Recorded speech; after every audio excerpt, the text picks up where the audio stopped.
petit lecteur sans écran au boîtier multimédia connecté à Internet, ce qu'on appelle aujourd'hui un baladeur peut prendre différentes formes et servir à différents usages. Présentation des critères à prendre en compte avant de choisir le vôtre.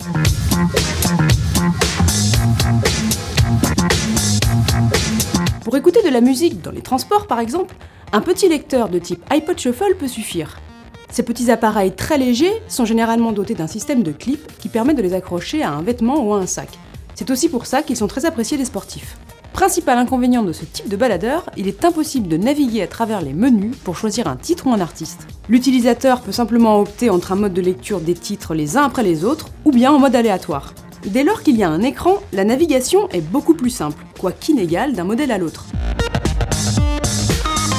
Mais les baladeurs prennent forcément un peu en volume et en poids. Côté design, il y en a pour tous les goûts. Fini les cassettes, les CD et autres mini-disques, désormais la musique se stocke directement dans la mémoire des baladeurs. Les capacités de stockage commencent à 1 gigaoctet, ce qui permet de stocker environ 250 MP3.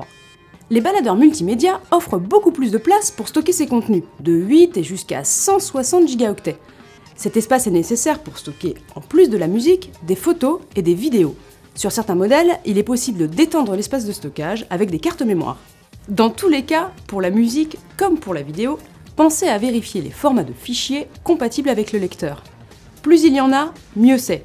Sachant qu'il est toujours possible de transcoder ces fichiers sur un logiciel avec son ordinateur, mais cette opération longue et fastidieuse peut être pénible si on doit la réaliser au quotidien.